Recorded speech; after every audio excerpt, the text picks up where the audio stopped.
And so we return and begin again. Welcome to the Invisible Podcast, issuesode 20. I'm Bobsy. We are going issue by issue, page by page, panel by panel, theory by theory through Grant Morrison's cosmic conspiracy classic, The Invisibles. We are on to issue number 20. Quick warning, pardon me, cough, cough. Workman over there, washing machine over there. Things to get a little bit noisy throughout the course of this one. But we're going to try and keep it quick because it's deep Christmas when I am recording this. Crimbo, limbo, etc.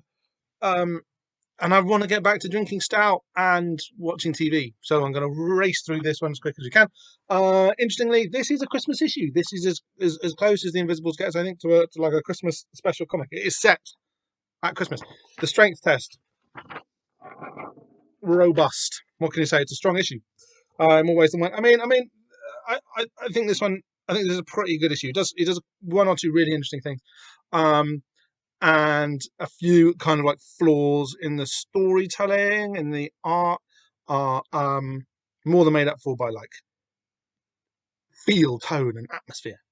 On the cover, this is Sean Phillips as per the song. The title here says "How I Became Invisible."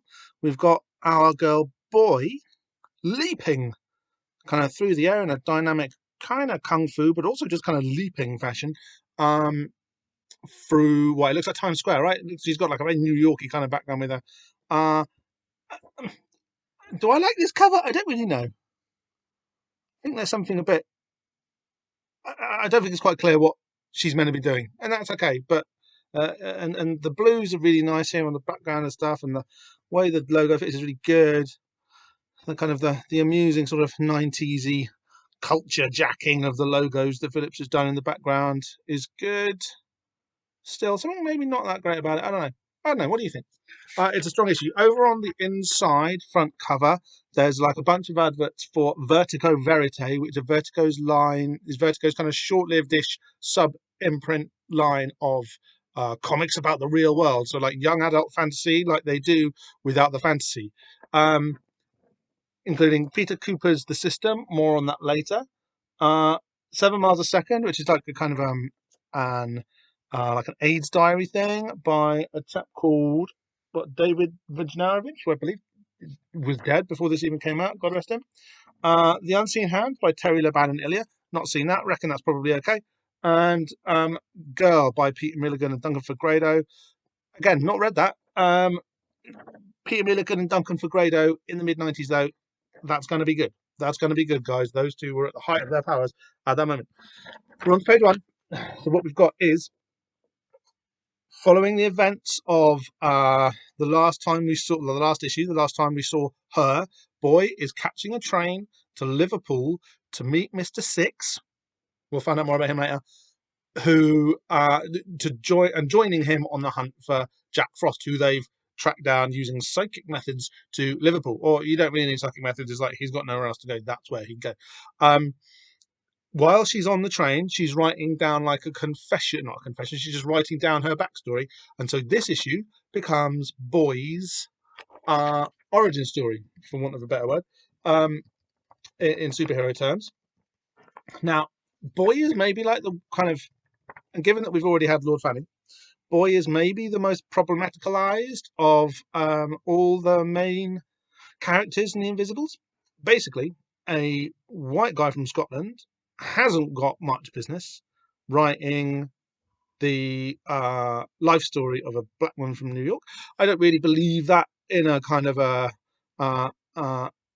abstract sense. I think that it is, and I've said this many times before, I think that it is possible for anyone to use the power of their imagination to empathize and inhabit the role of somebody from a vastly different background to their own in a way which becomes, almost authentic, effectively. However, the fact that that is possible doesn't necessarily mean it's often the right thing to do, because of issues around ventriloquism and sock puppeting and representing voices that do not receive their own representation, right? It's like, even if the white guy does a very good and authentic portrayal of the life of this black woman, why isn't the black woman telling the story? Why isn't a black woman telling the story? You know? That's about kind of privilege and access to media, access to the creation of media, and not really something which I'm going to solve in the next hour, whatever. But like, Boy is probably the least, and there's the sense that kind of Morrison knows this, right? That Boy is the least well developed of all of our main characters. Spoilers for a couple of years' time, but she does kind of get jettisoned from the strip in a way which is fairly unceremonious, and which a lot of people at the time and since have been a little bit have noticed and not taken well to. And you can kind of see it here, is that we've just come out of a 3-issue arc of Lord Fanny's origin, 3-issue arc of King Mob's origin, and then we get a single issue, this one, dealing with Boy's origin, and it does sort of suggest, does it not, that this character is not being given the same amount of care that all of the other ones are. And it's fair enough for Morrison to find her harder to relate to, but then maybe that just kind of increases the onus to try a bit harder. I don't think he does a bad job with this issue. Ultimately, I think Boy's kind of voice and representation is okay, and kind of and less cliched and annoying and white guy from Scotland was here than it might have been. This is my new mug that I got for Christmas. It says "Don't talk to strangers," and it's got one of your man on there, one of your guys. Delicious cup of tea.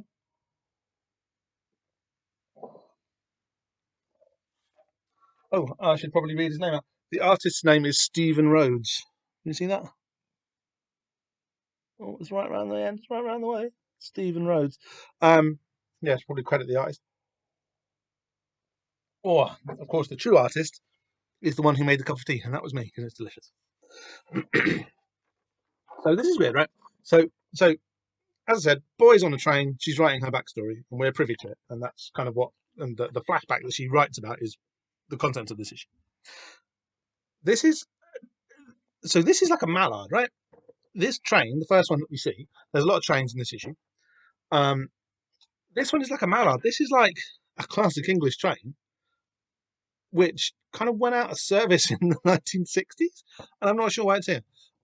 It's a beautiful bit of design, which you can kind of just see some hints of in Tommy Lee Edwards' extremely, as I say, atmospheric and kind of moody artwork. You can hear the way that he just kind of brings out the highlights of this kind of Art Deco design that the Mallard had is really nice. But I'm not sure why it's there. I'm sure, because it's like Bad Blur's album. Oh God, what's it called? Modern Life is Rubbish. Has the Mallard on it, kind of flying into view in a similar perspective to this. So I think that's probably what we're talking about. I think that's why it's kind of here, and also just like weird atmospheric trains and Modern Life is Rubbish. Those are the things we should take away. I think we are, I think we're leaving London here, but there's something about the anachronism of that train's design which we should maybe pay attention to. She asked for a match from a guy on the train. He's smoking on the train. I think it's really hard to remember, actually, and it wasn't terribly hard to look up online. Although smoking on trains wasn't like totally banned in the UK until 2005, which seems very late. I don't think that you could smoke on a train in 1996 between London and Liverpool. I just don't think you could. Maybe you could. I just don't know. But anyway, he's smoking. This guy's smoking. He lends a match, or gives a match, to Boy, who asks one, because she's going to burn. We'll find out later. So she's writing down all the stuff that's in her head. So obviously, she leads a high octane, confusing lifestyle, and occasionally it helps to sort of diarize your feelings in order to understand them better, right? I've tried to get all this shit out of my head, but some things just stick, and all it takes is something like a train to bring it back. Oh, that's right. Okay, so her story is about trains. So getting on the train from London to Liverpool kicks off the memory. So she writes it down to get out of bed. I'm a pretty reasonable person, but I could get to really hate trains.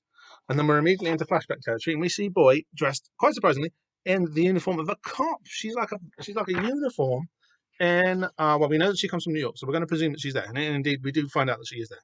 We've bumped straight into our splash page. Don't let them put me on that train. And they've got these like, and some off page baddies are pointing two of those little kind of Mac 10 submachine guns at her, while she's got her Police 38 special. It's snowy. It's, you know, she looks like she's in some kind of industrial train stationy looking environment. And this is our splash page, and we get the title again, How I Became Invisible, and we get our credits, which we should read. Grant Morrison is the writer. Tommy Lee Edwards is the artist. He does a fab job. This is his only work on the comic, I think, but yeah, it's really good.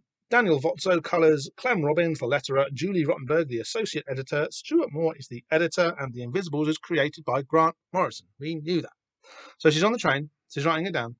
She tells us what I've just told you about her heading up to from London to Liverpool to meet up with Mr. Six, who I've never seen but who I hear is some kind of ascended master and who taught King Mob just about everything he knows, all the way to track down that little foul-mouthed asshole we're calling Jack Frost. I won't be doing American accents throughout this issue. I might. So then we kind of see that another shot of the train from the outside. That's a much more realistic kind of 90s diesel train rather than the Mallard that we just saw. So I mean, maybe the Mallard is just like a show train that she sees from the window or something. I don't know. It's about trains, right? So whenever you think of trains, you immediately think of like Station to Station by David Bowie. You think of the Holocaust. You think of sort of non-personal, i.e. cars and roads, means of industrializing, techifying, codifying the landscape, right? This is like the first thing that industry does or did to the landscape was to lay down these train tracks. These are kind of high investment, highly complex, highly centralized society requiring items of technology which striate the land and enable capital flows of ideas and people and products to move more easily across the land, right? It's just communication. But it's the first industrial mode of communication, right? It's the first thing which feels like the modern world, and indeed is still incredibly significant to our current world. Even though in America it's never been a thing. Like America was vitally dependent upon the train tracks in order to kind of settle itself. But because like I say, the train is kind of by its nature monopolistic and kind of collective. Obviously, multiple people use one at once. That's the spin cycle you can hear. That's the train. It doesn't really fit with like America's kind of favorite ideology. It doesn't really fit with the desire to sell people cars. So trains they don't kind of stick in the minds as an American thing. And indeed, I think the American imaginary kind of feels that there's something slightly monstrous about trains. As indeed there is in the European imaginary, because of their association with like the people cattle carts that would take the Jews and other the victims of the Holocaust to the concentration camps, right? Yeah, during the Second War. Now she looks like she has a snooze hit. So what I like to think happens is that she goes to write it down, but the boy's a little bit like me, and as soon as you get on a train, it starts to rattle along. You just fall asleep. That's what I do. I love asleep on a train. Haven't been on a train properly for like a year. I really like traveling on trains because it's a great excuse for a snooze. But I haven't been on a train for like a year, which I miss now I think about it. So this is Deep Christmas 2020 when I'm recording this. The plague of 2020 is kind of worse in terms of infections, although not necessarily death rates, than it has been at any point, apparently. And the fog of plague is much worse than it's ever been. I've been under house arrest because of a positive test within my household. No, sorry, not a positive test, but like a positive test within the bubble of one of the members of my household. So basically, we haven't been allowed to go out. It suits me fine. There's loads on telly, and it's freezing out there. This is the time of year beyond any other when I like to sit in my living room and get fat. So, But yeah, but nevertheless, lockdown 3.0 is the bitch. But it looks like Boy here has gone to sleep on the train. So I'm not sure whether she is actually writing down this memoir of what happens to her at this moment, what happened to her in this moment of her kind of like invisibilification, or whether she's just sort of dreaming it and sort of like remembering it. Uh, yeah, so what? She's got about 3 hours. You could, yeah. So what? About say it's about 3 hours between London and Liverpool. You could get in a snooze and do the writing. Frankly, I mean, yeah, what, like 40 minutes to an hour for a snooze, an hour for just kind of like sitting there, kind of coming out of the snooze, going into the snooze, sort of just like getting comfy in your seat, blah blah blah, and an hour to write down your memoir. I think, yeah, I think it makes sense. It's possible. So we're immediately back in. She says it's 6 years ago, so that makes it 1990, December 1990, a cold month. Tell me about it. So that's nice, right? This is December, and this is December. Uh, she's having, well, burger and coffee with her cop partner, who's this white guy called Oscar. Uh, and this is, I don't know, there's definitely like a bit of a Tarantino vibe here, as there is in a lot of these things. I've recently been showing my daughter Tarantino movies for the first time, and she's kind of into them. She really liked Pulp Fiction and Once Upon a Time in America, uh, Once Upon a Time in Hollywood, and uh, but these kind of like bits of dialogue where people just chat, they really stick out in those films and indeed in this comic. So, but this one does at least tie into like a theme about smell. Lucille, we learn that Boy's name here is Lucille. In a few pages' time, we'll learn her surname too. Uh, doesn't have good sense of smell. Smell is the emotion which connects us most to memory, connects us most to spirit, arguably, uh, and kind of, and it's the scent of the five main senses. It's the sense which is sort of most transgressive. It's the one which, like we're taught to trust our ears and our eyes, and there's something feminine and sensuous and bodily about the nose, about the way that it kind of takes you very close to this kind of meniscus between the thing that you're sensing and the self, insofar as these particles of the other literally kind of get into your body and they hit these receptors, and the way they kind of communicate with us is through the smell. That's how we interpret the language of contact with other objects, um, and that's kind of scary in a way, right? It's certainly coded in like European Christian bourgeois morality as being transgressive and other. Like the decadent literature of the 19th century is all about smell because it's shocking. It's shocking to understand smell because really one is taught not to. And also smell is rank. The smell can really like put you off things. So it's a dangerous thing and kind of a special thing. And Boy doesn't have it. She can't smell. Blah blah blah. So there's some Tarantino chat. Da, da, da, da, da. He farts. They talk a bit about her family, and then they see out the window of the cafe that they're in, or diner, I should probably say, um, this guy running across the road, and they're like, he's holding a gun, and they're cops. So they're like, whoa, that's not great. Little detail we're going to pick up on before we go over the page. You can see this acronym WASTE, which is a reference to Thomas Pynchon's The Crying of Lot 49, OBS. I mean, really, OBS. What does it stand for? We await Silent Giustero's empire. So this is like a fun little literary nod to the kind of 60s paranoiac psychedelic literature that Morrison really likes, and indeed is great. Like Thomas Pynchon is just fucking great.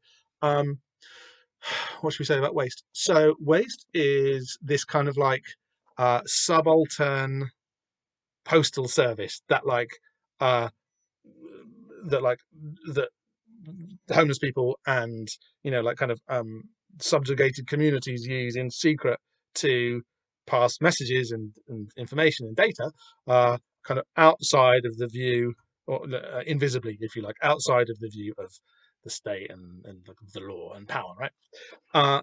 So that's one of the things that we're going to have a lot. Well, it's one of the things that's quite interesting to the Invisibles, about them being this kind of countercurrent of power uh, that exists kind of invisibly in society. Waste disguises itself through the use of these kind of like acronyms and symbols that you just kind of graffiti on walls, which normal people would ignore. But if you know what you're looking for, you can use them to find like letter drops in the waste network.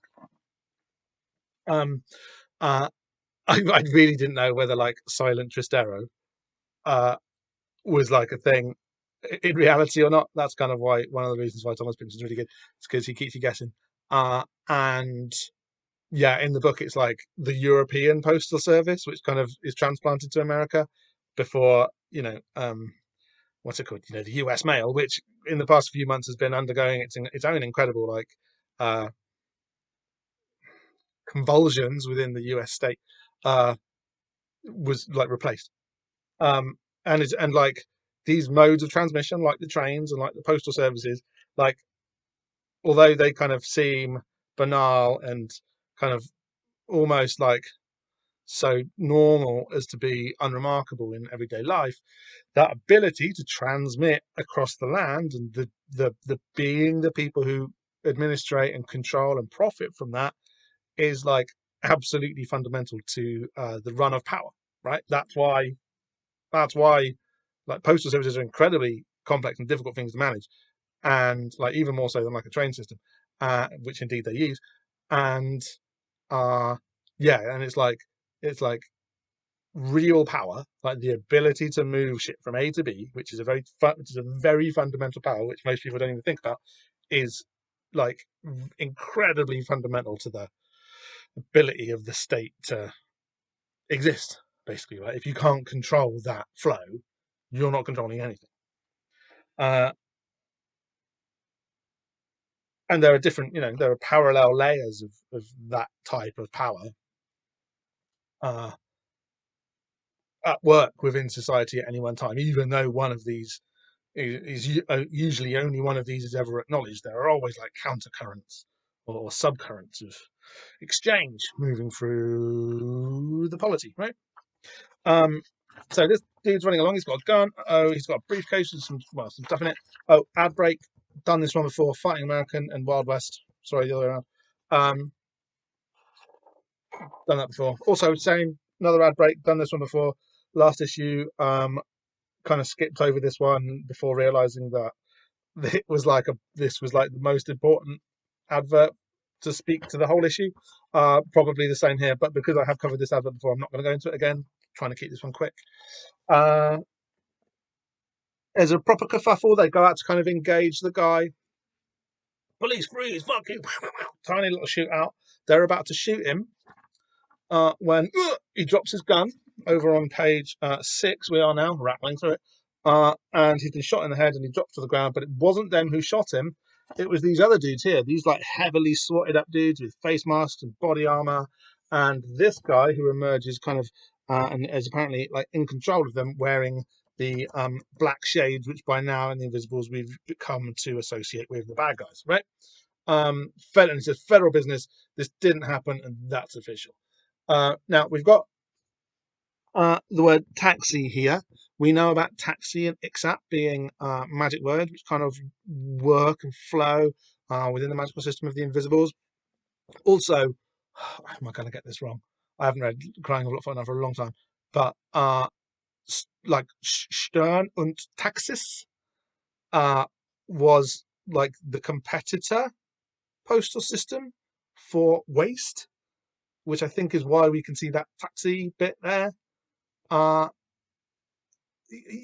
so that's another one of the counter exchanges, and obviously a taxi service is like it's a means of getting from A to B, right? It's a means of communication and of transference, and the right to do like watch the Irishman anyway.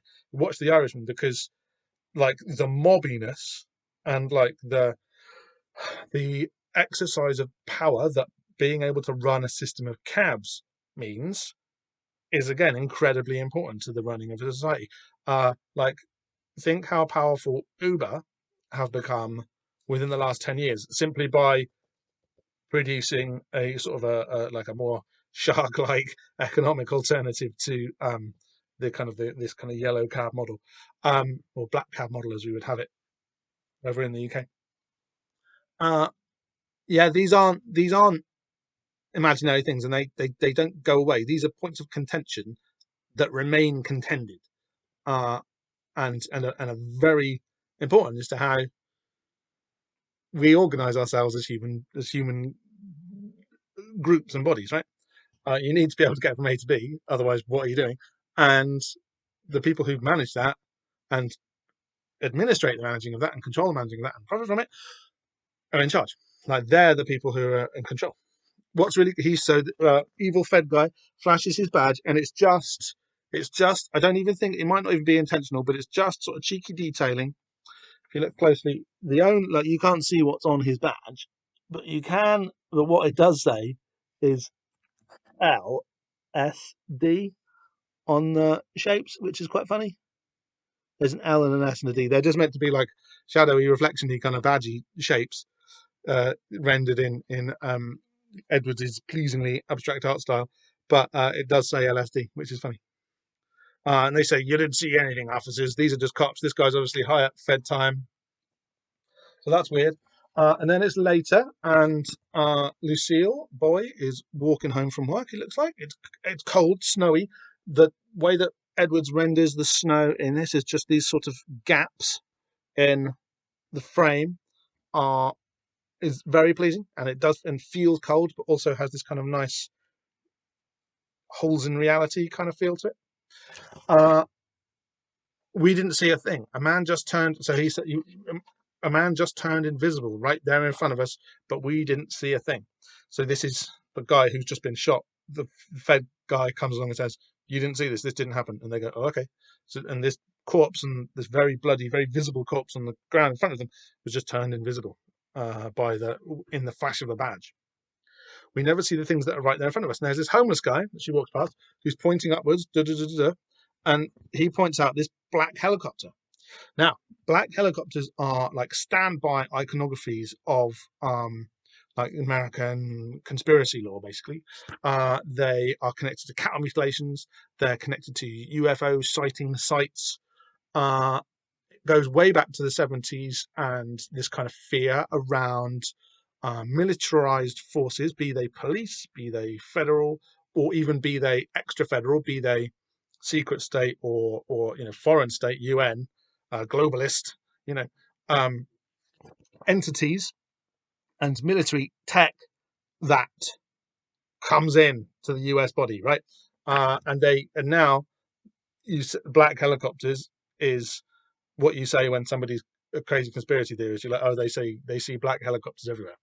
But it's an interesting, but they are, they are real. Like, loads of like bodies, like law enforcement agencies and whatnot in the US do use them, have use them for patrolling agricultural land to like monitor the use of like certain farming techniques and stuff, and use them for urban pacification efforts in urban centres. Like, it definitely happens. Maybe happens a bit less now because a helicopter is slightly redundant tech now. But they're kind of a bugbear, like a lot of the stuff that's in this issue.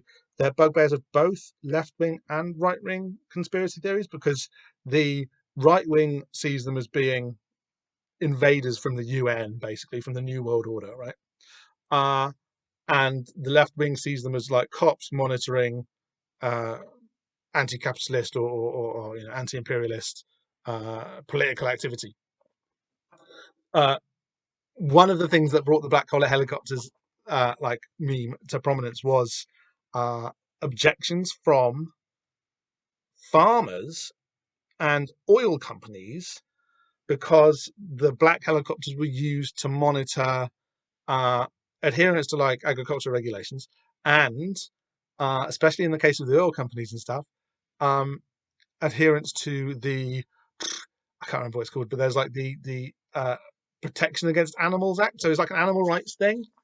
Like black helicopters were a pro animal rights thing, which Morrison wrote a whole comic called Animal Man about animal rights, and I doubt he'd have been unaware of the irony there that this these kind of very sinister apparitions, these black helicopters, which may or may not be real. Well, they are, but they may or may not be. Were kind of deployed and became this bugbear for the right because they were stopping like blue jay habitats from being destroyed and stuff by oil companies who just wanted to build a pipeline there. So the black helicopters are a really kind of useful symbol for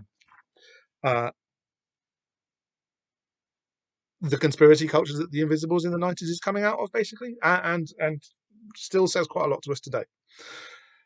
And then, as she's looking at this black helicopter, because that's weird to see a helicopter which apparently isn't making much noise in the middle of New York. No one else has spotted it except for this homeless guy. As it's going past, something even weirder happens is that on this kind of like a elevated expressway, she sees this very old school black train, a steam train by the looks of things. And it's a great panel. The kind of the way the three elements, like her and the helicopter and the train, all sort of sit next to each other, is really nicely done. And the atmosphere here of like a creepy ghost train is really great. Over on the next page, ad break. So the ads are quite relevant here. We mentioned this earlier on because it's featured also on the ad on in a cover. The System by Peter Kuper. Kuper, Kuper. Actions speak louder than words. 3 issues and no one's talking. Vertigo Verite. In comic shops this March. Suggested for mature readers. So I mean, have a look at that. It is very cool. Now I think I have read this. There was definitely a vogue for anti-establishment, anti-capitalist comic books without words, because words are control, man. In this time, and this is Vertigo kind of like publishing one, basically. The System, I can't remember whether I read it or not, or whether I just read a lot of comics that were like it at the time. The System is basically lots of vignettes, a bit like it ties in very well to this issue. Basically, vignettes from involving the system, by which we mean, law enforcement, capitalism, banking, financial system, the system, you know what it means, interacting with the lives of normal folk and fucking them over. And that's a perennially important thing to think about, obviously, but it shows actually that well, what we already know, which is that the story that the Invisibles was telling was the story that everybody was telling in the 90s, and indeed to some degree remain telling to this day. But it was being told in radically different ways, including this incredibly sort of dense and like good, like laudable, I don't know, effort by Peter Cooper. The iconography here, we've got the all-seeing eye and the triangle from the dollar bill. We've got these machinic cogs and wheels. We've got these oppressive seeming tower blocks, and we've got like TV screens, and we've got people with tools and perhaps prison wear and stuff. Got guns and buy, sell, buy, all of these kind of capitalist imperatives. It's in the wind, and it's definitely about, and like so the System's got loads of like riots and people being arrested and heavy-handed cops and people being evicted from their houses because they can't pay rent and stuff. It's probably good shit. It's probably the kind of thing which should be narrativized. And indeed here it is. It's kind of like the story that we're learning about Lucille, who is this cop who is a baddie in both the Invisibles and in the System, although the System is definitely going to take a slightly liberal, hey cop, hey come on, cops are people too, view on it. They're crushed by the System just as much. It's definitely here. It's definitely like complementary to where we are and what we're talking about.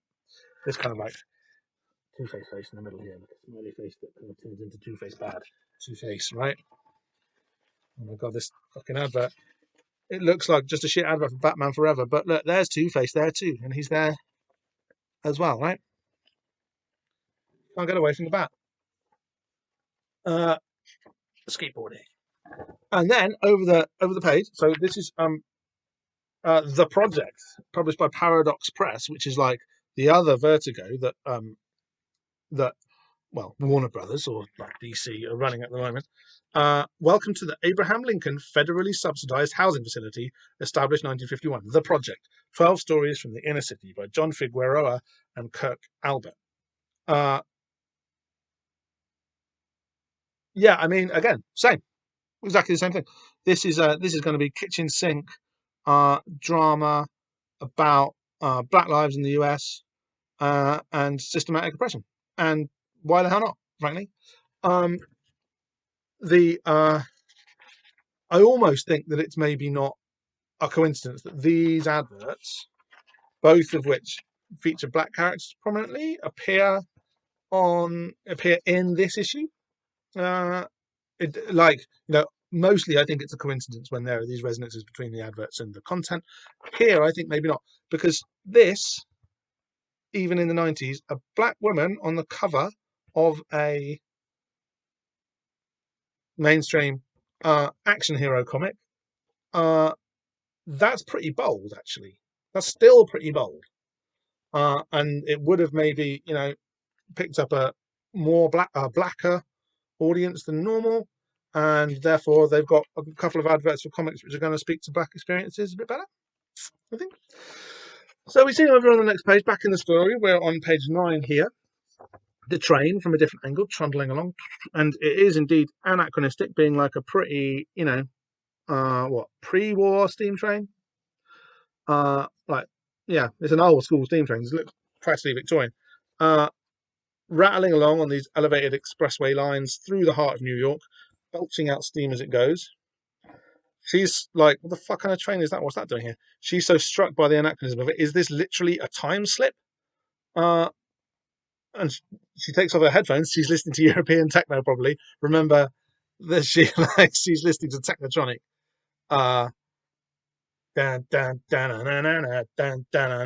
She loves that. Like, that's Boy's favourite tune. She's listening to that on her headphones, but she sees this train rattling overhead, and is so stricken by its anachronisticness that she takes off her headphones, and as she does so, she hears. It's quite well done, actually, because she can't hear this guy ranting because she's got her headphones on right before. But as soon as she takes her headphones off, she hears what he's ranting, and he's saying iron. And then next panel, see, interesting how we close up on this machinic wheel of fortune turning systems, which looks exactly like the graphics that we've just been seeing on this advert for the system. And the homeless guy is ranting. He's saying, iron. The fucking sky is made of black iron, you fucking assholes. It's in every fucking human heart. It's in every fucking human heart. Black iron. The empire never ended. The empire never ended. And this is basically where this issue where you just kind of have to kind of give it up a little bit and be like, this is really good. So we've got, and it's pretty sort of cheeky and cheap in a way by Morrison, but he has done it and he's got away with it, and that's pretty cool. He has gone black iron prison, black helicopter conspiracies, black people's experience, and gone in America and gone. Okay, these are the three things. This is what the comic's about. And it's kind of like just using the word black to link these things really works. It just really works. So the Black Iron Prison. Does he say Black Iron Prison? Oh no, he doesn't. He says Black Iron and the Empire never ended. Now these are lines from Philip K. Dick, right? In fact, did I even make a note of it? Maybe I did. Okay, yeah, the Black Iron Prison. So this is from so the Black Iron Prison mainly is in Valis. You can probably find traces of it in Radio Free Albemarle. And I've got a quote here from the Divine Invasion, which was what Dick's like final or second to last book before he died. Here's a quote. There are two realities, he said to himself. The Black Iron Prison, which is called the Cave of Treasures, in which they now live, and the Palm Tree Garden with its enormous spaces, its light. These are the two realities, right? Where they originally done. Now they are literally blind, he thought, literally unable to see more than a short distance. Faraway objects are invisible to them now. Once in a while, one of them guesses that formerly they had faculties now gone. Once in a while, one of them discerns the truth, that they are not now what they were, and not now where they were. But they forget again, exactly as I forgot, and I still forget somewhat, he realized. I still have only a partial vision. I am occluded too. And then this is a quote from Philip K. Dick's Exegesis. He's like his enormous diary that he wrote kind of throughout his life after he had this kind of spectacular Gnostic experience in 1974. You know about this, Philip K. Dick and his his divine vision in 1974. Everyone knows about this. And the line about the Black Iron Prison is the Black Iron Prison is a vast, complex life form (brackets organism and brackets) which protects itself by inducing a negative hallucination of it. And this is kind of like one of the realities that we live in. There's another explanation of it, which is that the Black Iron Prison is a reality form which kind of folds past, present, and future into the same experience, which is basically where we live now, right? We understand that the past happened, we understand that the future is yet to come, we understand that we're here now, and these three things are all sort of folding into an understanding of reality, which traps us in not noticing that all of these things are simultaneous, right? The And it's kind of tied to this concept of the like one of the signature lines describing the Black Iron Prison is this line that the homeless guy yells at the end here: "The empire never ended," and that is about this kind of thing that Dick has got, that there was this point of redemption within history, which was basically the bonding of the cosmic holy plasmate, aka Jesus, with the human life wave, basically the incarnation of Christ, right? Which was like a point of redemption for humanity, and yet was by the empire crucified, stuck on a cross, and um, like nailed into the material world, right? So like the kind of the Holy Spirit is literally sort of tortured to death by its embodiment in material reality, and that death is kind of ongoing, and that torture is ongoing, right? What I quite like about that is that like there's something kind of cool about that, right? Because it says that there's this kind of divine, there's like this process of God, basically of like God omnipotent, which is that he is gonna put perfect representation of himself into material reality, into the fallen Gnostic world that we all live in order to redeem it, in order to kind of enrich it with divinity. And the humans go, no thanks, and torture the plasmate, the divine essence of God, torture it to death. What that actually says is that humans have incredible agency. Like humans are able to fuck back with God and go, "Oh, really? You're going to redeem us? Well, what if we say fuck your redemption and stick it on a cross to be tortured for all eternity?" Uh, the kind of the hidden bit there is that humans have an incredible amount of power to displace God's will, right? Um, and as horrible as it is, and it is very horrible, that's kind of there's a nugget of possibility in there, which is something which we should kind of think about, right? Which is something which we should acknowledge that we've got. Uh, you know, if we can fuck God's plan through evil means, through torture and empire, can we fuck God's plan or fix God's plan through, depending which you think would be best to do, through acts of higher will, right? Through acts of higher beauty and coherence and better choice. What if instead of torturing Jesus to death, we create millions of Jesuses and save reality that way, save the cosmos like that, redeem it? Yeah, I don't know. But anyway, The Empire never ended, and that's basically so. When Philip K. Dick was like hit by the pink light beam, I'm going on memory here, was hit by the pink light beam in 1974. He had this part of the extremely complex visions that he had was that the Roman Empire in like the first century AD was literally still happening here, and all of this that you and me know of as reality is just a trick that's sort of laid on top of that uh, to enable the dark magic of Rome to keep trundling away and existing, which is again really cool. Philip K. Dick was fucking brilliant. Um,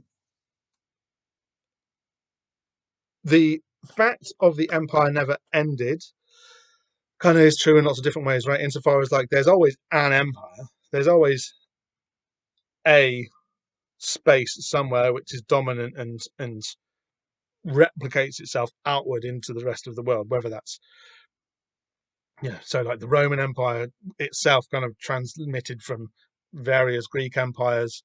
There are you've got throughout history, you've got the Byzantine, Austro-Hungarian, millions, not millions, dozens of empires throughout the world. Like Britain had the biggest one in terms of reach and people. America, except for America, which has gone, we haven't got an empire, but they have, and that's being kind of contested meaningfully for the first time in half a century currently.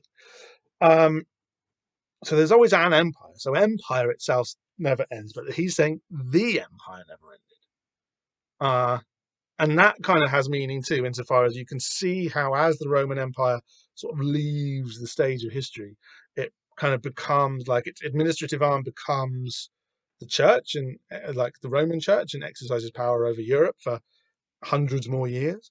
And the Roman army, which was like the source of its real power, right? Let's be honest, or the other side of its ability to administrate and project power, kind of gets absorbed into like the Italian populace and becomes the mafia, right? Which again controls these enormous amounts of flows of capital and bodies and products extra to the states that are apparently in control of the world simultaneously. So it's another one of these like counter forms against the empire is the empire, right? So the old empire became a counter form to empire itself.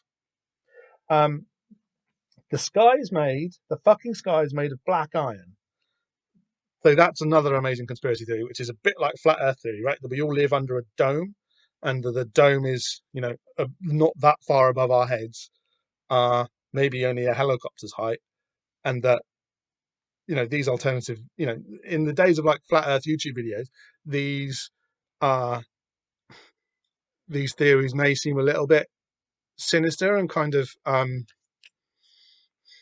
counter civilizational. Do I want to say that? Do I even care what that means?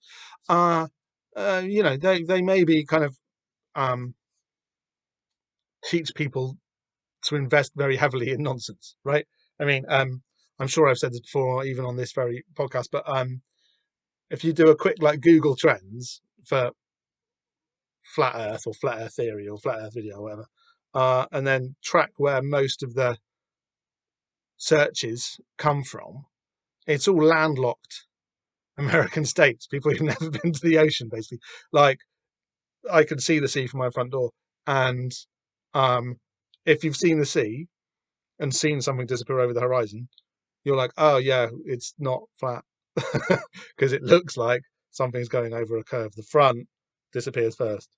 But if you've never seen something disappear on the horizon, you wouldn't know that. And I know there's millions of people who've put videos about how that's not true, and I don't care because I've got the evidence in my own eyes, and that's what I'm going on. Uh, no, you don't get it. Just because it looks like it's going over the horizon doesn't mean it. Okay. I said I wouldn't do any American accents, but I have them. Sorry. So part of flat Earth theory is that there's like a dome that kind of is over the flat Earth, right? Which is where what we see is the sky is, and the moon and the sun rotate around the moon and the stars and the sun rotate around the Earth, rotate around this dome. This guy is saying the dome is black iron. So like this is almost like a hollow Earth theory, we're the hollow Earth, because the stars and the moon or whatever are holes in the firmament, letting in light from some celestial source beyond. It's a cool story, bro. Like, it's a cool story, bro. And then he says it's in every fucking human heart, black iron. So this piece of like fallen matter, of like of antimatter, almost, of like a state of physicality which is inimical to God's will, uh antithetical to God's will, uh cosmic purpose, holy redemption, and the good shit, like the good, uh is in every human heart. That's fairly easy to understand. We all know that we've got the capacity for evil in us, right? uh and he just and he gets all of this out in boom, boom, boom, 3 panels in an otherwise silent page, in an otherwise silent run of pages, and it's great. And then all of a sudden, we've gone from cop story to conspiracy theory to Philip K. Dick, deep Gnosticism, to the Black experience in America, and it's good. It's like that's some cool shit that he's managed right there. Okay, so next we have this nice little sort of 2-page. It's Lucille's mum's birthday, and so we have this little scene at her birthday party. We learn a lot about her family. She comes from like a lower middle class or working class background. Her dad's an alcoholic.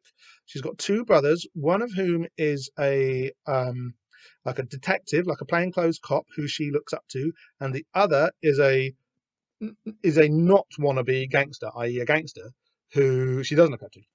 Um, her big brother, who she looks up to, who's the cop's called Martin, and her little brother, or at least her kind of middle brother, um, it's called Easy D, because uh, and I don't know. I'm like, part of me, which has seen gangster shit on telly, thanks, and in the records, in the hipping and the hopping, uh, will say that's not, basically, like, this doesn't feel quite right. Like, he wouldn't be that much of a gang. Like, it's weird to have a proper gangbanger and sorry, that's my own, and like a detective in the same family. That would make both of their lives professionally very difficult, in fact, right? Neither of them would be highly trusted by their peers. However, the world is weird, right? So as much as you might not kind of put that in a script for The Wire, you might be like, actually, do you know what? There are families where somebody's the cop and somebody's a gangbanger, and they both come from this kind of fairly, they've, like, both their parents are alive and together, although their dad was an alcoholic and abusive. It's not far from perfect upbringing, but they are still a family. They're still in communication with each other. So as dysfunctional as they are, they're actually doing all right in terms of like their shared, uh, their togetherness.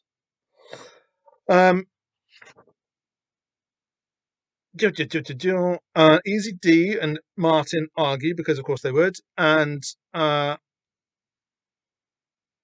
Easy kind of questions Martin's blackness because obviously he's a cop, he's working for the man, and he says something about, he makes an allusion to a train, which kind of makes Lucille's ears prick up. But basically, she just doesn't like the way that her gangster brother has come in and ruined her mum's birthday party.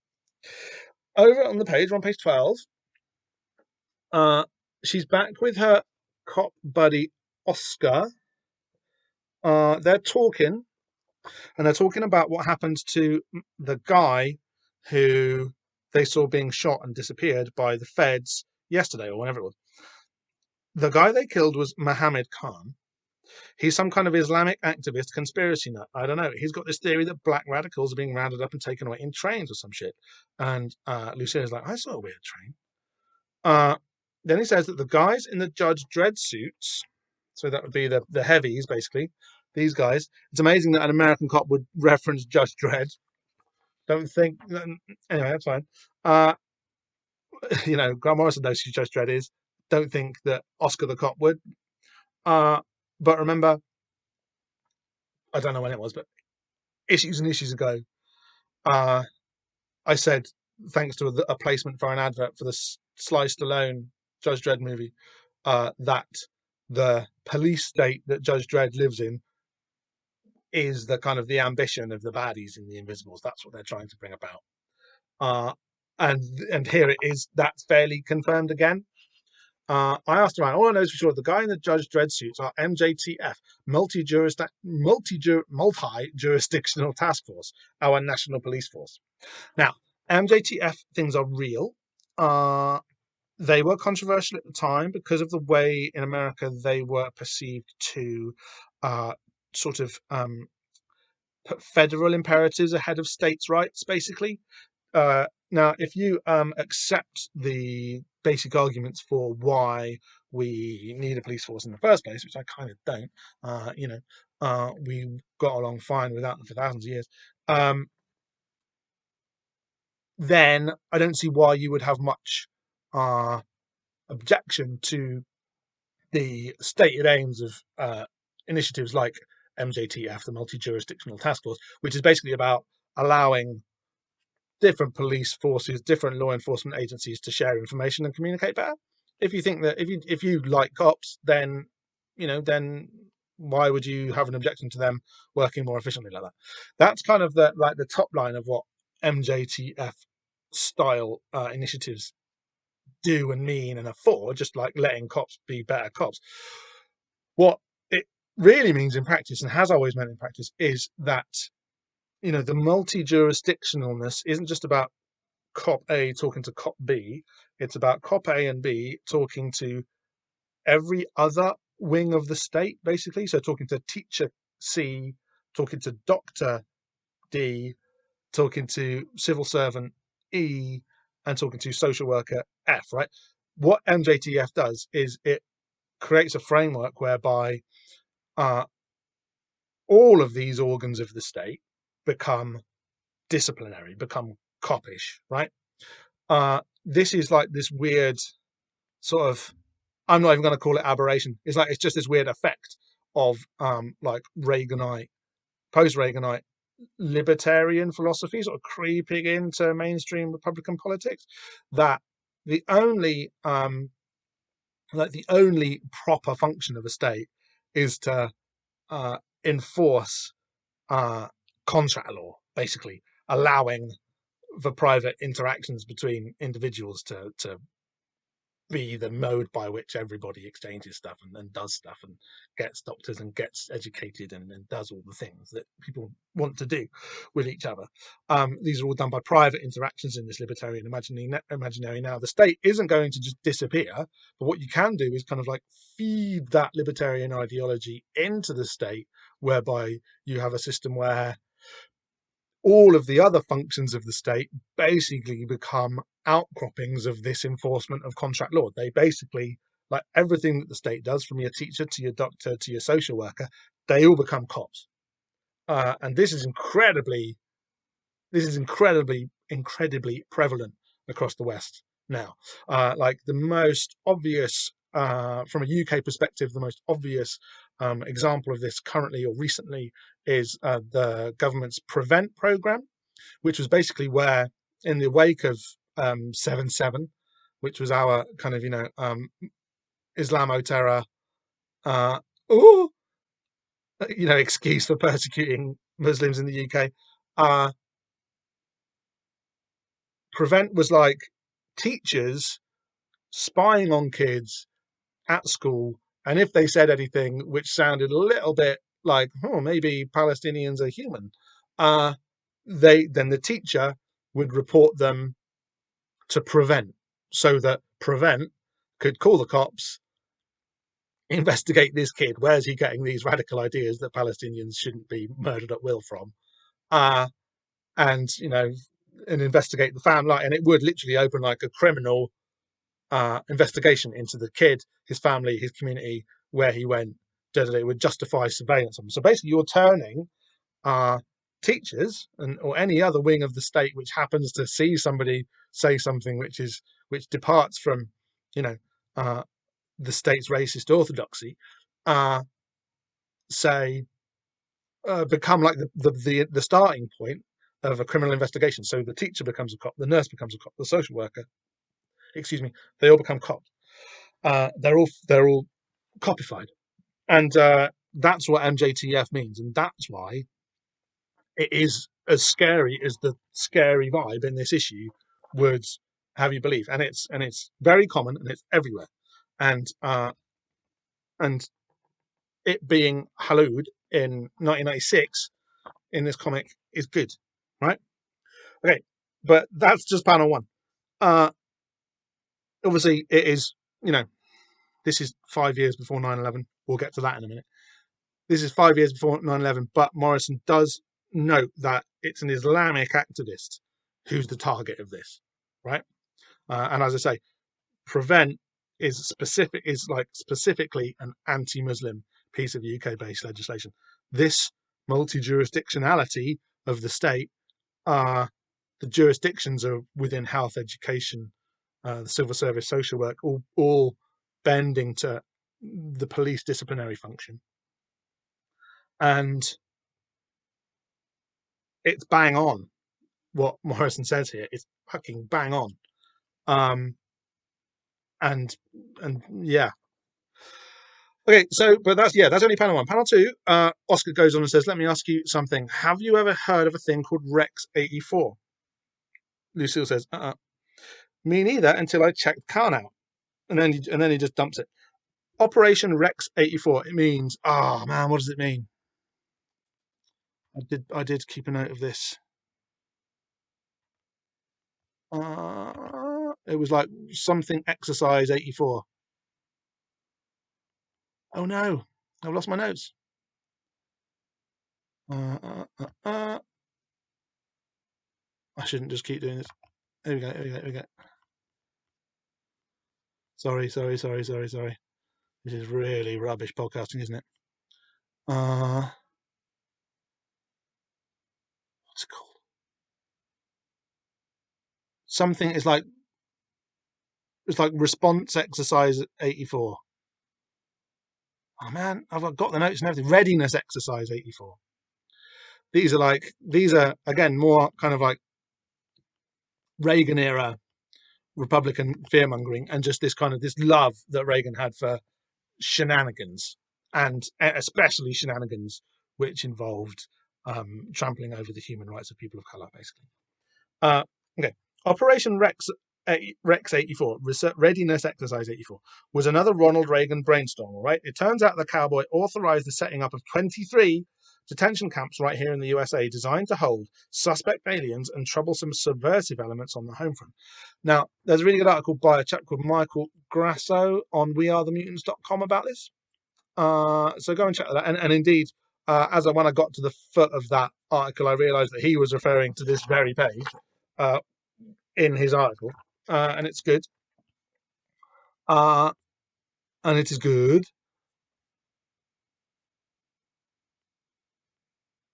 The thing that happened here is the reason that this, so Rex 84 is like one of these highway, byways and side notes of American conspiracy history. So it did happen and it was real.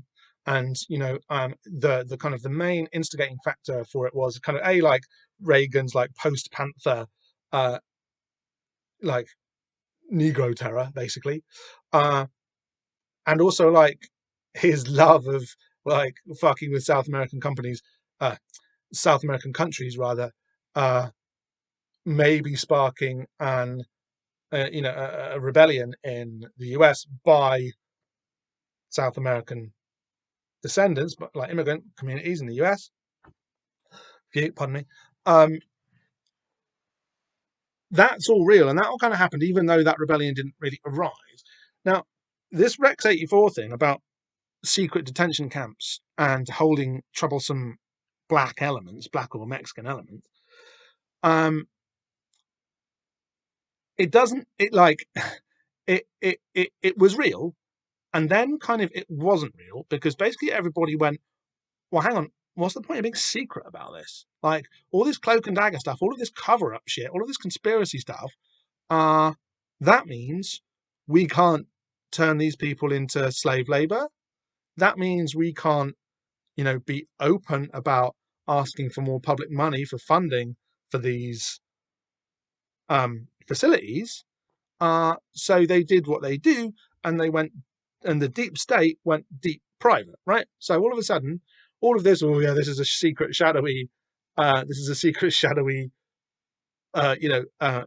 oppressive action by the state, just becomes policy, just becomes economic policy. Frankly, it becomes a public-private partnership whereby you don't have to have these secret detention camps. You just have privately run supermax prisons where a private corporation builds a building, gets in a load of prisoners, charges the state and the federal government money for controlling these, for keeping these people locked up, while for profit, contracts out their labor for pennies to do shit and build shit, like provide quite vital services in some ways. If you're in California and you're a bit worried about your house burning down, it's prisoners who are trying to put the fire out because they're cheap. Like all of this, and obviously, like 80% or whatever of the people who are there are of South American extraction or are black, right? So all of this racist profiling of subversive elements, it stopped being clandestine and cloak and dagger, and just became what we do. And actually, by taking it out of the shadows or putting it into private shadows rather than state shadows, enabled loads more money to be made from this whole process. And of course, like this is like 96, right? This is when like the far right infiltration of the US police forces started to really go per the frequently attested testimony of and literature of far right neo-Nazi white supremacist organizations, like join the police force, shoot black people for free, and indeed they have done that. That did happen.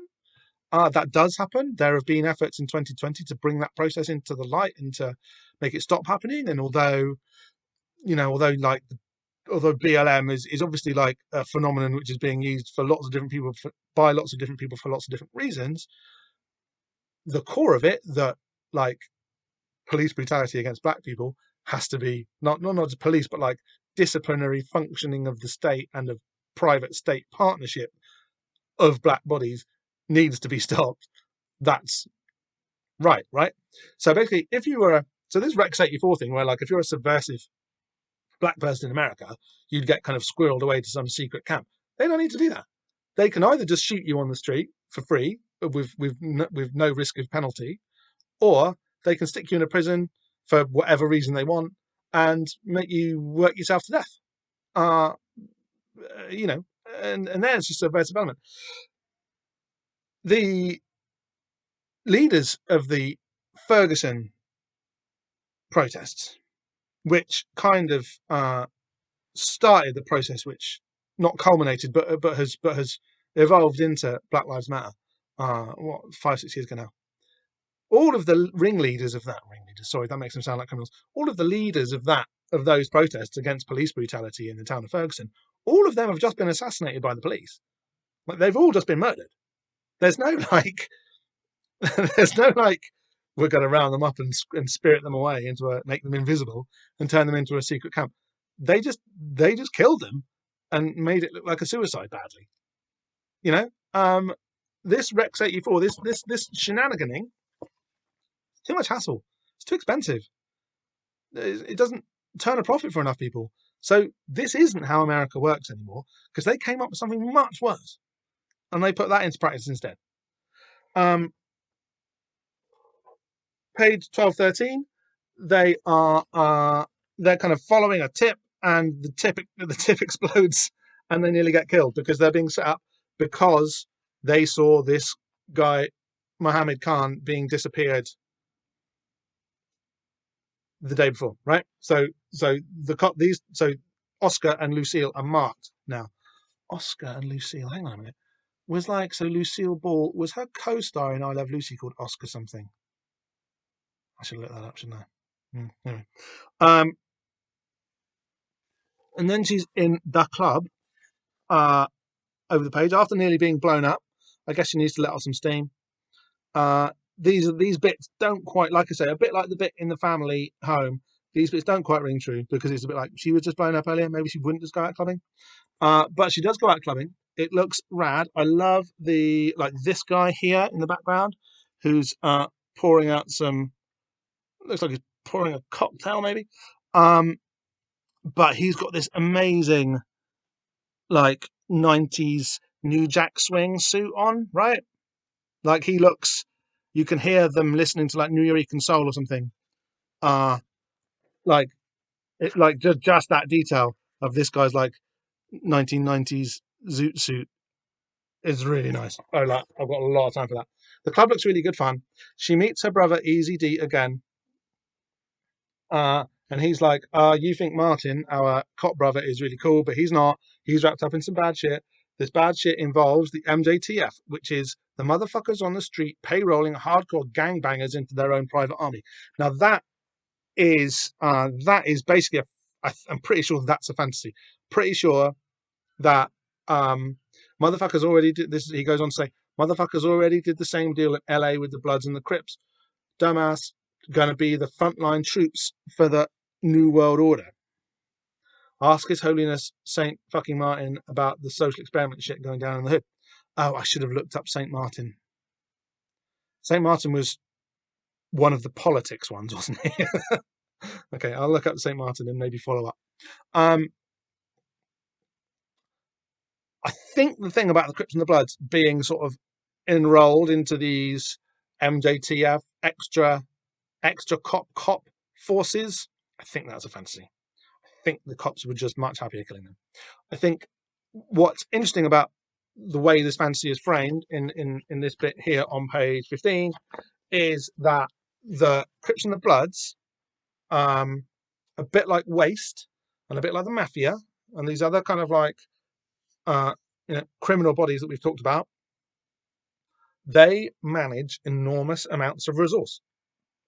They are parallel forms of, not government, but parallel forms of organization, which are beyond the oversight of the all-seeing eye, if you like, beyond the oversight of government, and therefore do represent a challenge to the hegemony of the baddies, right? It's not to say that the Crips and the Bloods are nice people or that they do nice things or are involved in like ethical business practices, which I really don't think they are, but their very existence presents a challenge to the New World Order, and so hence there's this fantasy about them being absorbed into the New World Order.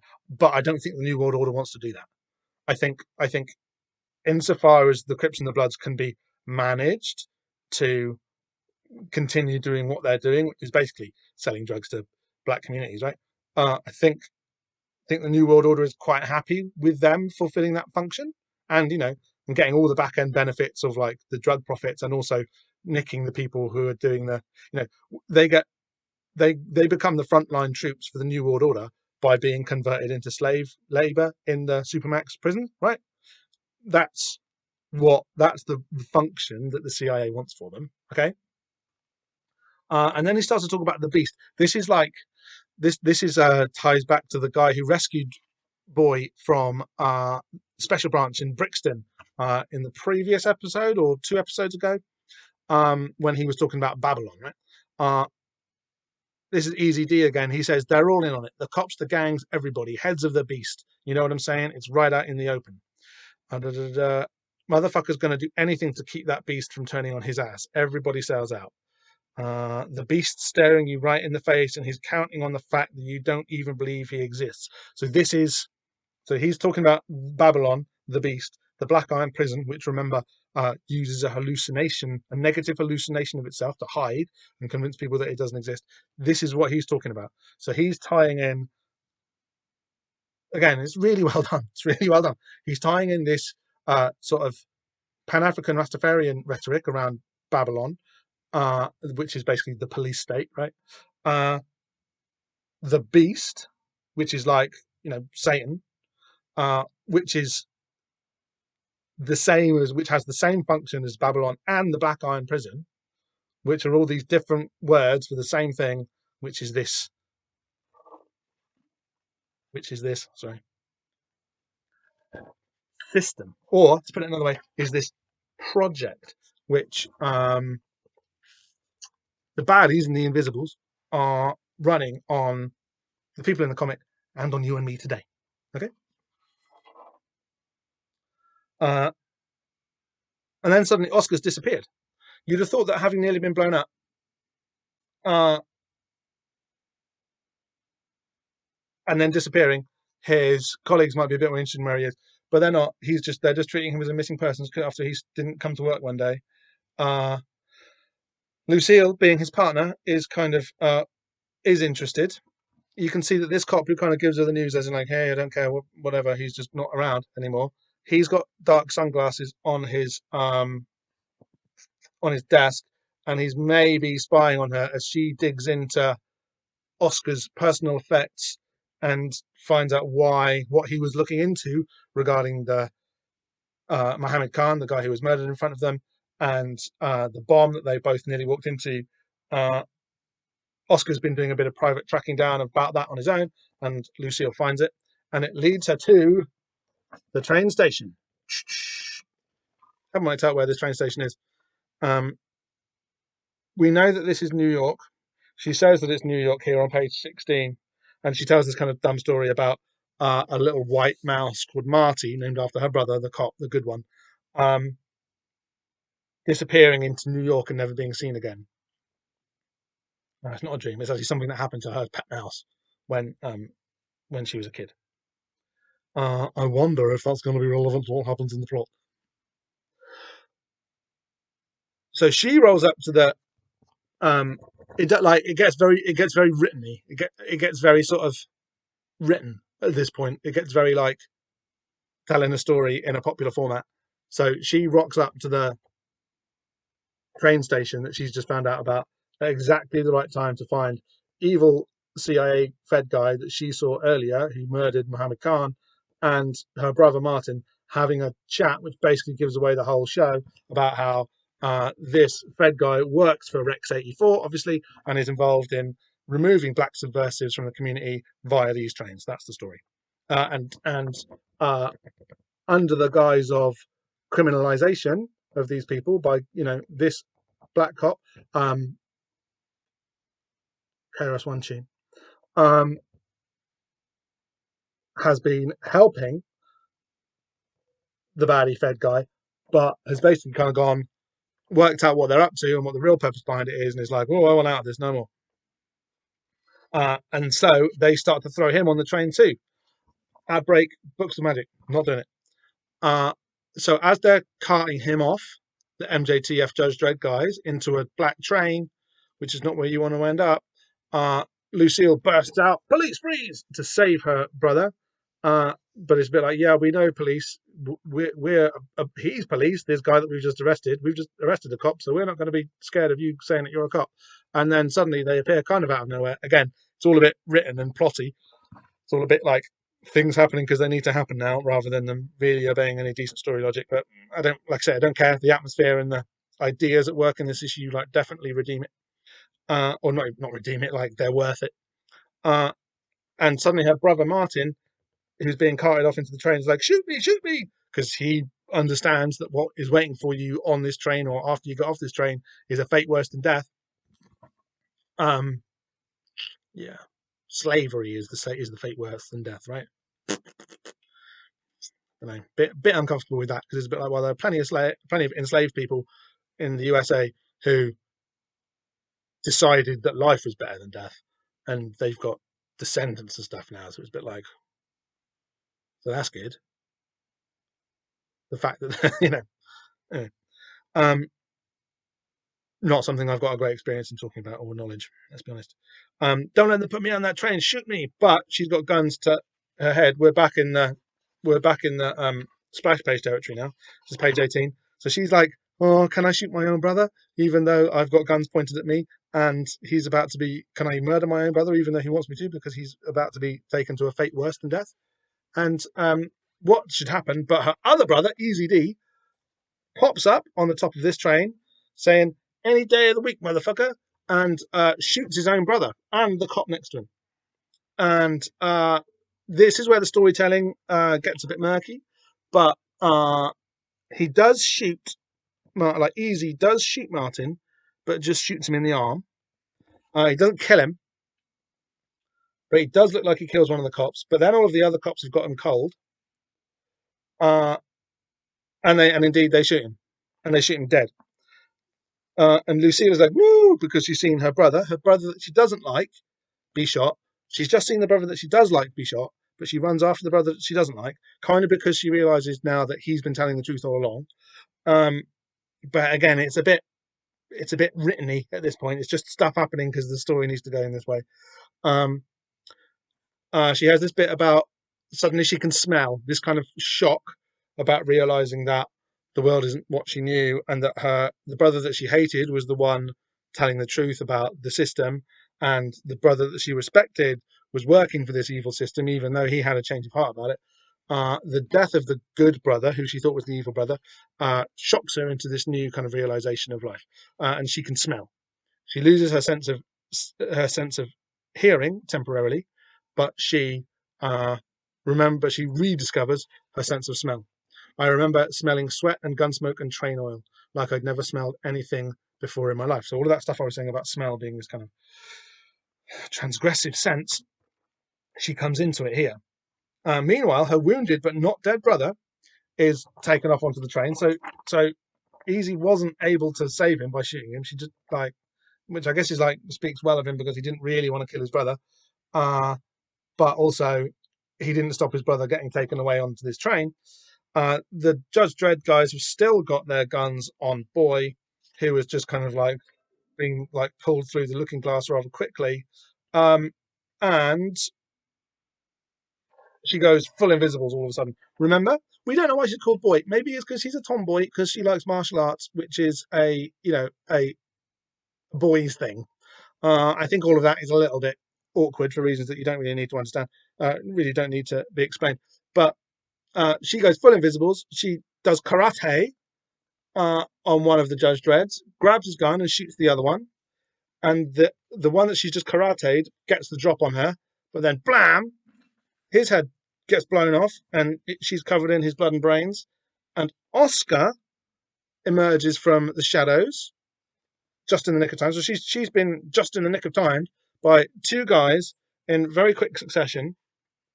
It's Oscar. She's like, Oscar, is that you? And he's like, it's me. I'm not called Oscar anymore, but it's me. Another ad break. More Books of Magic. Don't care. Not doing it. They have a big hug. And she's like, holy shit, the world isn't like what I thought it was. And also, my brother's been taken away on that train, which happened, back here, remember? Maybe I didn't mention that as clearly as I could, but Martin has been taken off onto the train. And he's like, yeah, the world isn't what you thought about it. It's not clear whether he has been an invisible for long or only since doing all of this investigation, or maybe, Boy's special and the Invisibles have had their eye on her for a long time.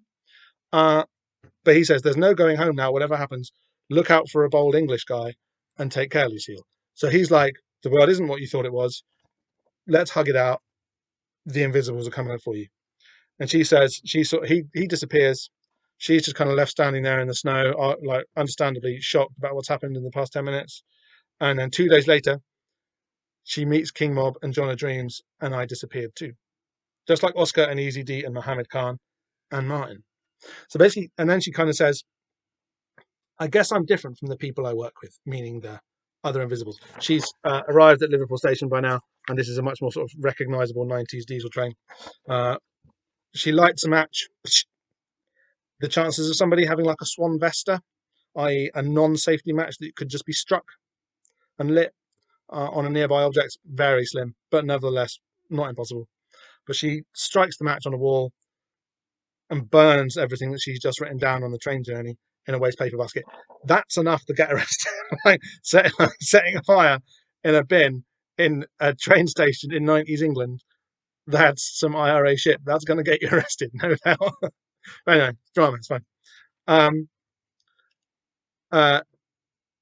I guess she says, this is quite cool that we learn a bit about Boy here, which is quite cool. She says, I'm different. I guess I'm different from the people I work with. I've been through all the psychological shit they put you through. So all of that deconditioning stuff that we saw Jack go through, she's had all that. And she says, but it's still the same. My motivation's different from theirs. I'm not really here to save mankind from itself or to help us all turn into star beings in the new age. I'm not here for the revolution. Okay, so this is actually the clearest time in all of 20 issues that we have had an Invisible say what they think the Invisible's mission is. She says, I'm not here to save mankind from itself or to help us all turn into star beings in the new age. Turn into star beings in the new age. I'm not here for the revolution. And she says, I'm in this group for one reason, and it's cold and old and easy to understand. Revenge. She wants revenge for what happened to her brothers, and also to find her brother Martin, who although he's disappeared into the system, the train system, the Rex 84, disappearance camps,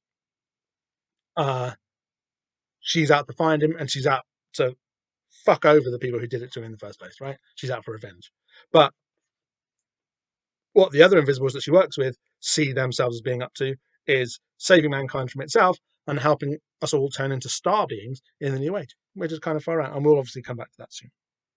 And she's on the trail of the beast now. Yeah, she wants vengeance on the beast. She sets fire to the bin. Gonna get you arrested. This guy here with his hair and suit and moustache is maybe a bit familiar. Holding a train ticket by looks things is maybe familiar, maybe a bit suspicious. They're in Liverpool. We'll do Liverpool next time. Over the page. Oh, it's quite creepy, the epilogue. We see the train pull up and disgorge these people who are largely white, actually, definitely poor. Disgorges these people into the disappearance camp, into the internment camp, into the Rex 84 facility, and one of the overseers. So one of them is wearing a gas mask and looks a bit like a cipherman, and another one indeed looks like a gangbanger. He looks like a Crip stroke Blood, and he says, "Welcome to the first day of the rest of your lives, gentlemen. Happy holidays," because it's Christmas. Remember, this is back in 1990, whereas the page that we've just been on, the previous page that we were just on was back in 1996 in the present day. And it's really creepy because we've got these chimney stacks belching out smoke, and that suggests ovens and incinerators, and suggests that these people are don't have a great future ahead of them, obviously, and recalls all of the horrible associations with the Holocaust that you would want to have at this point. But take another look at those. Take another look at those. What do they actually look like? Think about the stuff about radical activist Mohammed Khan. Sorry, Islamic radical activist Mohammed Khan, who we saw murdered on the streets of New York. Think about all this Rex 84 stuff, who it's meant for, who it ended up being meant for in reality, where like these black site prisons do exist. It's just that they tend not to use ones in mainland America. They tend to use ones in Cuba, don't they? Or oh god, what's that island in the or in Bagram in Iraq, or what's that one in the Indian Ocean? I forgot about. What do those look like? What do those really look like? And you even get a close up here in the final panel. What is that? That's obviously meant to be like the horrible thought that we're meant to have is that that's an incinerator for people's bodies, belching out smoke. But what does it really look like? What like 5 years after this book was published, what would that immediately start to look like? Those two things and that close up on one there.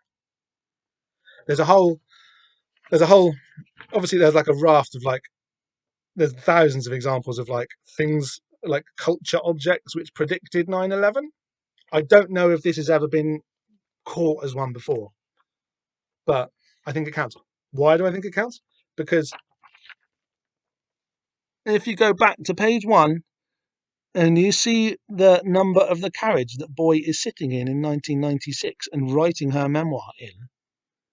The number of the carriage that we've got is 8, 9, 11. Boom, as they say. And that's the end of the issue. But like, I was really like, hang on a minute. When I reread this, I was like, hang on, that that looks like, you know what that looks like. For reference, that's the that's on page 24, the final page of the issue. Look at the chimney stacks and think, what do they really look like? Okay, so we're on to Invisible Ink. Oh, I didn't do this. So he says, Happy New Year, 1996. So this issue came out in March 96. He wrote this Invisible Ink column 3 months previously in New Year's. It looks like January the 2nd. He says, so that's good. That gives us, we can see that there's like a 3-month lag line in publication of the Invisibles. That might be quite useful going forward for understanding. Terence McKenna says that something crazy happened in 1996. Something, in fact, that will play an instrumental part in hastening the human species' inexorable collision with the end of history, as predicted by Terence and the ancient Mayans, and scheduled to occur on the morning of December the 22nd, 2012. So, for corroboration of one of the most convincingly argued and endearingly hopeful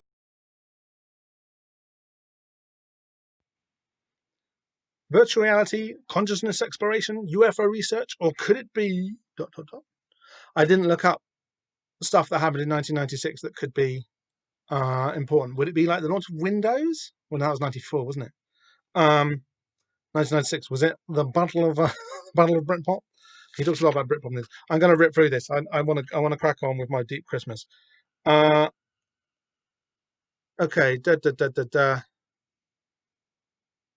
Letter from Adam King mentions Animal Man. Are you going to do the American? Don't follow leaders. Watch the parking meters. This is Morrison's reply. Then they kind of talk about the 60s. There's a letter from Jeff DeMose, who's one of the letter hacks that we've seen before. Comes from Broome Street in New York. Talk about the 60s for a bit. Morrison says he really likes 60s stuff, which kind of does really chime with all of the 60s revival-y stuff that we've seen, that we're experiencing in 1996 with the Britpop thing. He talks about Britpop, menswear, Blur, Boo Radleys, all of who we've touched on, some of them even in this episode. Chelsea boots, mini skirts, Nehru collars, frock coats, granny glasses, suede jackets, mop tops, and op-art shirts. Basically, there's a little bit. It's only. I mean, it's fairly lengthy for the column, but this is him sort of talk. This is Morrison sort of talking about the 60s retro stuff in those bands that King Mob was in, that Morrison was really in, that we saw in the previous arc, and how he kind of complains about them being ahead of their time. It's like, it's not really ahead of your time. It's just you're at the wrong time by doing a 60s revival thing in the early 80s. And he says, we made the mistake of being young in the early 80s, the most ugly, tasteless, musically bankrupt, and due to be revived any day now era ever. Yeah. Human League? Dexys Midnight Runners? Soft Cell? I get that you don't like Spandau Ballet, that's okay. But like, the early 80s are the most ugly, tasteless, and musically bankrupt, and due to be revived any day now era ever? I think that's... and what's kind of weird, because Morrison's a guy with a pretty good sort of sense of self. He's capable of self critique and stuff. But like everything that he likes was what was popular when he was a child, and not even like a teenager, like a child. He was born in like 1960, and he says that all of his favorite things happened in 1968 when he was 8. And it's like, okay, yeah, that's the same as everyone. Like the songs that you hear on the radio when you're really tiny are the songs that you like. There you go. He loves the 60s, like the 20s and the 70s. God. Enormous creative energy, anarchic spirit, wonderful clothes, frantic dancing, rampant substance abuse. And I have to admit, that's my very personal idea of utopia. Yeah, can't argue with that. And then Andrew Tuttle says in a letter talking about Michael Moorcock, Robert Shea, Robert Anton Wilson, Jerry Cornelius, Elric, Dandy Assassins, thesis, antithesis, synthesis. Bit of dialectical thinking, bit of Hegelianism there from Andrew Tuttle. He gives his address as drewt@coyote.rain.org. Obviously, I didn't chase down some of the more important references in this issue, but I did chase down whether coyote.rain.org still existed as a domain. I couldn't find it. Shame. I hope Andrew Tuttle as well. And Andrew Tuttle's got the best letter here. He doesn't talk about the 60s or references. He does talk about references, but like he says, King Mob brings us truth, the last refuge of scoundrels. Hey, I'm just a writer. None of this is real. He's a character. It's just a story. We're about to find out, I think in maybe the next letters column, quite how unreal that statement, none of this is real, he's a character, it's just a story, is in this instance. I think we get to the hypersigil thing. Okay, that's it. Next issue. Dane McGowan returns to Liverpool in betrayal. We meet Mr. Six, the ultimate invisible. Visit the school again. Again, we've met Mr. Six before. Visit the School of Shadows and find out what incarnation Barbalith means in Liverpool with Art by Mr. Paul Johnson. See you next month with a brand new show. Great. That sounds really good. The next issue is really good as far as I remember. We'll enjoy that. Then we get a Vertigo. So the On the Ledge column is by Peter Cooper, who did The System, remember, in the advert that we saw earlier. Most of my strip output has been an alternative comics with Nix, and has dealt with political and social issues, subjects like How I Lost My Virginity or adaptations of Kafka.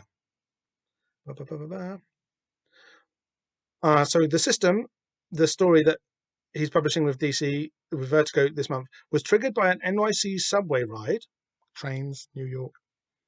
I'd taken spacing out, my eyes passing over my fellow passengers. I started wondering about who they all were. Was this subway ride all we had in common, or might our lives crisscross and affect one another in some larger way? This is very postmodern novel stuff, isn't it? I think he should kind of lean into the politics side of it. Like you can see why in the 90s you wouldn't, and you'd be like, these are human stories. Is that right? They are, but and then this is the bit that you're going to like. Instead, I just took stories I'd read in the newspaper and put them in a pot together. 1 tablespoon of missing woman, a dash of police corruption, a cup of the World Trade Center bombing, and some insider trading spice. Then I mixed in a broth of corporate takeovers and political scandals and boiled them together over a high flame for 6 months with some secret ingredients from my own first-hand experiences. A woman I heard singing in the subway, the homeless guys I've seen on a daily basis, a crack dealer on my block, and a strip club I visited. He's basically Peter Cooper is basically writing about this issue of The Invisibles as much as he's writing about his own issue of The System. Put it another way, if you were a movie mogul and I had to describe The System to you, I'd say the French Connection and Speed meet Do the Right Thing in an almost wordless version of Charlie Chaplin's Modern Times as directed by Robert Altman. Sounds great. I'm going to try and track it down. Sounds really good. So, bunch of in the listings for the other Vertigo comics this month, bunch of interesting stuff out as per. The most interesting, that I mean, I would say that the System looks like the most interesting one. And then next month, Flex Mentallo, number 1 of 4. A chilling, grand-scale take on superheroes, society, and the true meaning of muscle mystery. Flex Mentallo, last seen in Grant Morrison's Doom Patrol, returns with a vengeance to investigate the sinister dealings of his former comrade, The Fact, and the very nature of comics and reality. This 4-issue miniseries is written by Morrison with stunning art by Frank Quitely. I would probably be convinced to do a sideshow on Flex Mentallo. Who doesn't love it? It's one of the best comics of all time, I think. I haven't read it for a decade or more. I don't know if I would still hold by that, but like it used to mean a lot to me, as you can probably imagine. Okay, finally, just before I fuck off, our visit to Sam Goody Musicland, The Bends by Radiohead. Oh, I did listen to it. Just like as much as like some of Radiohead just like rocks out in a kind of a way that's good, like you can't help but notice that this is the point that rock music evacuates itself of like a point and just becomes like wealthy white dudes from Abingdon being on a stage because that's what they want to do, and Radiohead cover it up by trying to be so meaningful while creating this kind of like just glassy music that just reflects things, you know. I don't hate them, but yeah, no, I hate radio. Yeah, I hate radio. But they're better than the Nixons. Couldn't find much of the Nixon stuff. I did find the lead track off this album, Foma, called Sister. I managed about 30 seconds. It was fucking shit. Even worse than like really terrible, like man rock. Oh, just awful.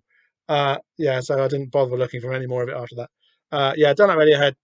Sorry, I know loads of people do. I don't like Radiohead. Don't like the Nixons. That's it. Thanks for watching.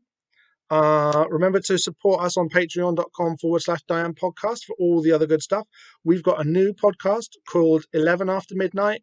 Sorry, 11 Past Midnight. Nice, forgot the name of my own podcast. 11 Past Midnight, that me and Ad and Rosie are doing. First episode of that is out currently. Next episode will be out in January. It's a true crime podcast about imaginary crimes. It's as simple as that and as cool as that. Call me a wanker in the comments below. Thanks for watching. Happy New Year. Be brilliant in 2021. Fuck off 2020. Cheers. Catch you later. Bye.